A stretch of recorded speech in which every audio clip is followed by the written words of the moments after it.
नमस्कार, जय महाकाल। आप सभी का बहुत बहुत स्वागत है मेरे और आपके इस YouTube channel the revive astro में। आज हम बात करने वाले हैं 2024 के प्रेडिक्शन सीरीज़ को आगे बढ़ाते हुए हमारे 4th नंबर राशि यानी कि कर्क राशि के बारे में। कैंसरस राशि यानी कि ऐसा साइन जो कि वॉटरी है, बहुत ज़्यादा इमोशनल है, माँ से जुड़ा हुआ है। यहाँ पर इमोशंस बहुत ज़्यादा भरे हुए हैं। ऐसे लोग इमोशनल्स में आके ही, इमोशनल होके ही कोई भी फैसला लेते हैं। इमोशंस इनके लिए सबसे बड़ी चीज़ होती है। लाइफ के बड़े बड़े फैसले सिर्फ और सिर्फ मन के बेसिस में फिक्स हो जाते हैं। इनका पार्टनर, इनके बच्चे और इनका पूरा परिवार सिर्फ और सिर्फ इमोशंस के बेसिस में इनसे जुड़ा हुआ होता है। इन लोगों से कभी एक्सपेक्ट नहीं करना चाहिए कि ये लोग प्रैक्टिकल होके चीज़ों को समझेंगे और सिचुएशन को समझते हुए एक्शन लेंगे। बिल्कुल नहीं, कि ये लोग इमोशंस के बेसिस पे ही फैसले लेते हैं। लेकिन ये भी सच्चाई है कि इनकी इमोशन, इनकी इंट्यूशन पावर इतनी स्ट्रांग होती है कि इनको पता रहता है कौन सही है और कौन गलत है। तो इनसे कुछ भी छुपा नहीं है। इनका मन यानी यही इनका सबसे बड़ा स्ट्रेंथ होता है।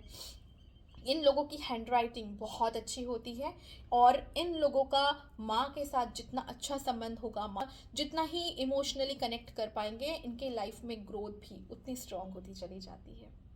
तो आज हम बात करने वाले हैं 2024 की प्रेडिक्शन, इनकी हेल्थ वाइज की कैसे होने वाली है इनकी हेल्थ। तो ये एक जनरल प्रेडिक्शन है जो कि आपकी टैरो रीडिंग और न्यूमरोलॉजी के बेसिस में निकाली हुई है। अगर आपको पर्सनल रीडिंग चाहिए 2024 की तो आप हमसे जुड़ सकते हैं नीचे दिए हुए नंबर्स पे, ताकि आपको पता चल सके आपका ये पूरा साल कैसा जाएगा। कर्क राशि वालों का देख लेते हैं हेल्थ कैसी जाने वाली है। हेल्थ वाइज मुझे स्टार्टिंग ऑफ द ईयर तो बहुत अच्छा लग रहा है। इनके लाइफ में करियर वाइज या दूसरे कोई भी प्रॉब्लम्स नहीं रहेंगे, जिसकी वजह से ये हेल्थ पे बहुत अच्छे से कंसंट्रेट भी कर पाएंगे, हेल्थ वाइज ग्रोथ भी कर पाएंगे। लेकिन साल आगे बढ़ते बढ़ते कहीं ना कहीं इनके बच्चों की तरफ से प्रॉब्लम आएगी और हेल्थ पे काफ़ी इम्पैक्ट पड़ सकता है। मिड ऑफ द ईयर आप बोल सकते हैं इनके लिए थोड़ा चैलेंजिंग है मेंटल लेवल पे, जो कि मैंने पहले भी बात किया था। मेंटल लेवल पे इनके स्ट्रांग होने की बहुत ज़रूरत पड़ सकती है मिड ऑफ द ईयर में। मिड ऑफ द ईयर इनके लिए एक और ख़ास बात लेके आ रहा है। जो लोग प्रेगनेंसी प्लानिंग कर रहे हैं, बेबी प्लान करने का सोच रहे हैं, तो ऐसे लोगों के लिए second phase of the year यानी कि अप्रैल मई जून बहुत ज़्यादा अच्छा नहीं है। तो ये लोग जो हैं खासकर कर्क राशि वाले इस टाइम पे बिल्कुल प्रेगनेंसी प्लान ना करें। अगर आपको करना भी है प्लान तो last end of the year कर सकते हैं। स्पेसिफिकली उस टाइम पे आपको सूट नहीं करेगा, हेल्थ बिगड़ सकती है, आपको आपकी खुद की हेल्थ जो है वो काफ़ी ख़राब हो सकती है। अगर हम एंड ऑफ द ईयर की बात करते हैं तो एंड ऑफ द ईयर आते आते सारी चीज़ें वापस से बिल्कुल ट्रैक पे आ जाएंगी। सारी चीज़ें आप बेहतरीन तरीके से उन सारी चीज़ों से बाहर निकल आएंगे जिन चीज़ों की वजह से आपको इश्यूज थी। तो जैसे कि मैंने आपको पहले भी बताया, बेबी प्लान अगर करना है तो एंड ऑफ द ईयर करें, स्टार्टिंग ऑफ द ईयर करें, लेकिन मिड ऑफ द ईयर बिल्कुल भी भूल के ना करें। और अगर आपकी हेल्थ की हम बात करें तो हेल्थ जो है मिड ऑफ द ईयर में ही सिर्फ आपकी थोड़ी सी डिस्टर्ब रह सकती है। एंड ऑफ द ईयर जाते जाते सारी चीज़ें फिर से ट्रैक ऑन हो जाएगी। लेकिन ज़रूरी ये है कि आपको अपने मेंटल हेल्थ के अकॉर्डिंग मेडिटेशन करना बहुत इंपॉर्टेंट है। शनि का ईयर है, मेहनत जोर शोर से कराने वाला है। आपका कहीं ना कहीं यहाँ एंटी रिलेशन बन रहा है, तो एंटी रिलेशन अनकंफर्टेबल सिचुएशन में आप आने वाले हैं। तो सिचुएशन को हैंडल करने का जो एक टैलेंट है वो आपको एक अपने में तैयार करना है, ताकि आप सिचुएशंस को हैंडल करने के लायक बन सके। आगे हम देख लेते हैं इनकी करियर वाइज या पैसों के हिसाब से कैसी लाइफ चल सकती है। वेल्थ वाइज अगर हम बात करते हैं तो इनकी स्टार्टिंग ऑफ द ईयर कैसी जाने वाली है। देखिए, इनको साल का स्टार्टिंग जब होगा वहाँ पर इनको ऐसे लोगों से मुलाकात हो जाएगी जो बहुत दिनों से जुड़े हुए थे इनसे, लेकिन बीच में डिस्कनेक्ट हो चुके थे।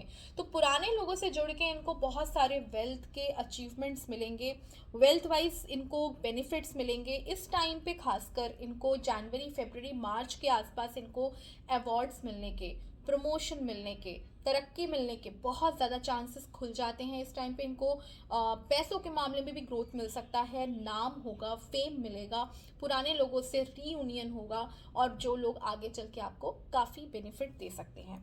अगर हम आगे बात करते हैं मिड ऑफ द ईयर की, तो मिड ऑफ द ईयर आते आते आपको यहाँ पर स्टेबिलिटी भी मिलेगी, ग्रोथ भी मिलेगी। तो यहाँ पर मनी प्रॉब्लम मुझे बिल्कुल नहीं दिख रहा। यहाँ पर अगर आपको पहले से कोई इशू चल रही थी मनी वाइज, अगर करियर वाइज कोई भी इश्यूज चल रहे थे, तो यहाँ पर 2024 में आके रिजॉल्व होते हुए दिख रहे हैं। बशर्ते आपको हैंडल करना आना चाहिए सिचुएशन को। एंड ऑफ द ईयर आते आते मुझे यहाँ पर दिख रहा है कि आप में इतनी ज़्यादा एनर्जी और भी आ जाएगी कि आप नए काम भी स्टार्ट कर सकते हैं। ईयर के एंड में आपको बहुत सारे चांसेस, बहुत सारी अपॉर्चुनिटीज़ मिलती हुई दिख रही है। ऐसी अपॉर्चुनिटी जो आप आज तक कभी आपको मिली नहीं, या जो आप डिज़र्व करते हैं उन चीज़ों के बारे में सोचते रह गए लेकिन आपको मिला नहीं। 2024 का एंड जाते जाते आपको वो अपॉर्चुनिटीज़ ला के देगा, वो फ़ायदे, ऐसे ऐसे रुके हुए काम कंप्लीट करा के देगा। रुका हुआ धन कहीं पर अगर है, अटका हुआ चीज़ है, जहाँ से पैसे मिलने वाले हैं, जो लोग आपका रोक के रखे हुए हैं, दे नहीं रहे हैं, सिर्फ फंसे हुए पेमेंट्स, वो सब आपको एंड ऑफ द ईयर आते आते मिल जाएगा।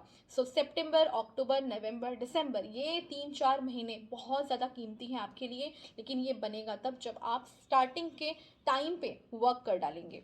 अब हम देख लेते हैं रिलेशनशिप वाइज आपका साल कैसे जाने वाला है।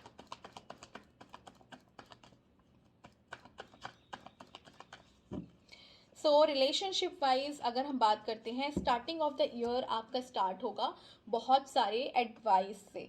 यानी साल का स्टार्टिंग आपके लाइफ में ऐसे कन्फ्यूजन्स लेके आ सकता है जहाँ पर आपको ज़रूरत पड़ सकती है किसी एक्सपर्ट से बात करने की, उस फील्ड के ऐसे लोगों से, यानी आपको किसी काउंसलर की ज़रूरत पड़ सकती है रिलेशनशिप वाइज, या आपने पेरेंट्स के साथ डिस्कस कर लीजिए, फ्रेंड से डिस्कस कर लीजिए, मगर ज़रूर डिस्कस कीजिए, क्योंकि starting of the year confusions लेके आ रहा है रिलेशनशिप में। हो सकता है आपका कन्फ्यूजिंग माइंडसेट चल रहा हो, जो पार्टनर है उसका बिहेवियर आपको समझ में ना रहा हो, बहुत ज़्यादा कन्फ्यूजन्स क्रिएट कर देंगे रिलेशनशिप वाइज, जहाँ पर आपको डिप्रेशन भी आ सकती है। तो it's very important from my side कि एडवाइस लेके ही आगे बढ़िएगा।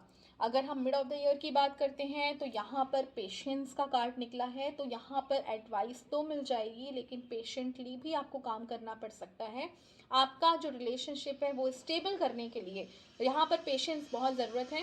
रिलेशनशिप में अप डाउन लगा रह सकता है, लेकिन पेशेंटली अगर आप काम करते हैं तो चीज़ें बेहतर हो जाएंगी।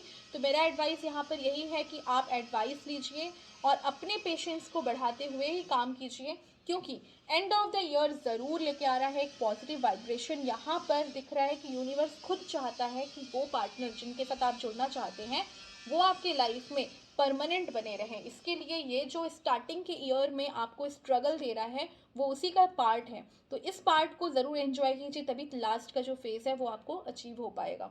इस तरीके से आप अपनी लाइफ को सेट कर सकते हैं। 2024 में बहुत सारे चैलेंजेस तो हैं, लेकिन साथ में बहुत सारी अपॉर्चुनिटीज़ भी है। इन अपॉर्चुनिटीज़ को ग्रैब करने के लिए आपको अपना माइंड ज़रूर खोलना पड़ेगा, मेडिटेशन करना पड़ेगा और एडवाइसेस ज़रूर लेना पड़ेगा, तभी आप लाइफ में अचीव कर पाएंगे। 2024 के लिए आपके लिए खास ये दो ब्रेसलेट के कॉम्बिनेशंस मेरे तरफ से। ये जो दोनों ब्रेसलेट हैं, ये क्रिस्टल एक्चुअली में आपका जो माइंड है उसको सेटल करने का काम करेंगे। डिसीजन लेते समय आपको हेल्प करेंगे। आपके मन में जो भी चीज़ें हैं जो आप बोल नहीं पा रहे लोगों से, उन चीज़ों को आपको बोलने में एक्सपर्ट बनवाएंगे। आपकी मन की बातें आप खोल के रख पाएंगे सामने वाले के सामने, ताकि लोग आपको मिसअंडरस्टूड ना करें, क्योंकि ये प्रॉब्लम आपको बनी रह सकती है 2024 में। तो इन चीज़ों को ज़रूर ले लें पहले से, ताकि आपकी लाइफ में जो प्रॉब्लम्स आने वाली हैं उनसे आप बच सकें, क्योंकि रिवाइव एस्ट्रो का एक ही मोटिव है कि आपकी लाइफ अच्छी रहनी चाहिए। तरीके से होप आप सभी को गाइडेंस मिल गया होगा 2024 के बारे में। और भी जानकारी चाहिए तो हमसे ज़रूर जुड़ें, ताकि आपके लाइफ में कोई भी प्रॉब्लम्स आने के पहले हम आपको प्रॉपर एडवाइस दे सकें। नमस्कार, जय महाकाल।